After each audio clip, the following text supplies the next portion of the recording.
Okay, we're here with the Concordia Eagles, and from left to right, we're joined by outfielder Lauren Lopez, head coach Crystal Rosenthal, and infielder Lauren Fairchild. Coach, wanted to start with you. I know it's a bittersweet feeling, playing twice today, getting that epic win in the first game of the day to force the extra game, and obviously it just wasn't meant to be today. What were your thoughts on the two games and just how the entire day played out? Yeah, I mean, I'd be lying to tell you that I'm not tired of being in this position. Get knocked out on my own field. I thought the first game was awesome. We had a lot of chances to put it away early. I kept letting them back in the game. So I think that probably contributed a little bit to maybe game two and the fatigue. Would have been nice to put that one away, but a little bit earlier. But I was really impressed by our pushback and then a continued pushback. Game two, we just had like zero mojo to go with, and it was a bummer. Definitely not the way I want to be remembered with this team, but you've got to accept the losses sometimes as well. So proud of our season overall, but definitely not what we were looking to do today. Lauren, I know you've been a part of this team for a number of years. Just with all the postseason experience that you've been a part of, want to kind of ask your perspective, just how this week went in your eyes compared to those, and just kind of in your opinion, what was the difference maybe today?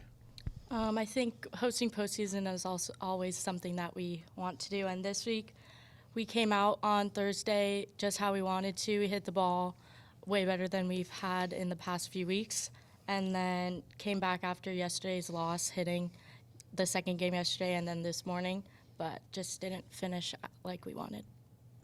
And Lauren, a similar question for you as well. Just a tale of two games today. How would you describe the first game and then kind of obviously how the second one played out? Yeah, I think the first game we did a really good job coming out. We responded offensively every single time. They would come out and score. We would come back and score as well.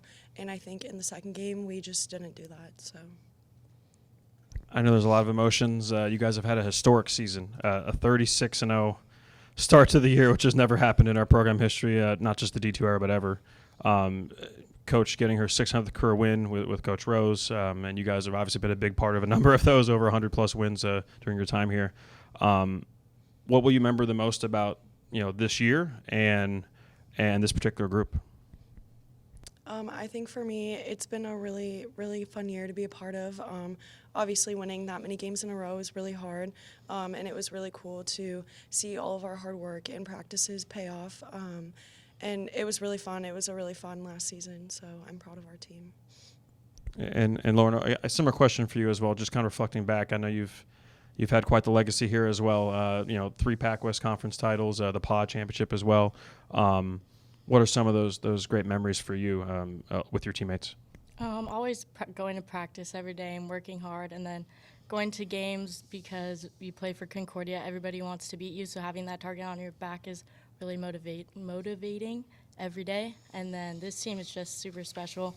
Creating those friendships that I had with everybody is amazing. Crystal, similar question for you. How proud are you of this group? I know it didn't go the way you guys wanted today, but there is a lot to be proud of in the legacy that this group of seniors in particular have helped to the culture of the program. Yeah, man, listen, I love these kids for real, and they know that. I think just the two here, and I don't want to get emotional, but I think it's hard for me to say goodbye to Lauren. She's been here a long time, and honestly, she's similar to me for Mackenzie Thorpe. She's exactly the kind of kid I love to play for me. And honestly, Lou is a little bit more of the quiet, unspoken kid. Man, what a grinder. Did anything I ever asked her to do, played every single position I asked her to play. Never complains, smile on her face every day. This is a special senior class, and like you said, this doesn't happen because Crystal and Rose can coach. This happens because we've got kids that are willing to do the work, and it's a lot of work to play here. So I think it's never going to be good enough here. That's the cool part, and it's also the heartbreaking part, and it's what you sign up for. And so we've got a lot of good young kids in this team, but today's about our seniors and getting to say goodbye.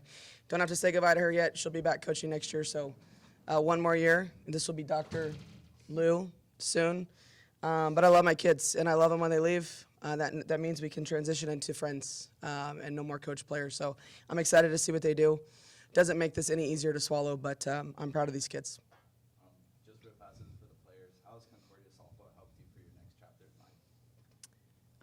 I think that this program has had like a huge impact on my life, and I'm really thankful for Crystal and everything that she's taught me. And I think everything I learned here will make me a better person. And yeah.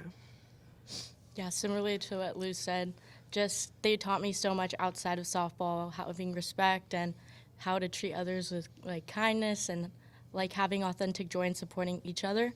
And that's gonna take like I'm gonna work hard with like whatever I do in life. Well, thanks again, you guys, for your time. I know it's not easy to do these, so we appreciate you, and we really enjoyed covering you this entire season. So thank you Thanks, again. guys, very much for your Thank help. you.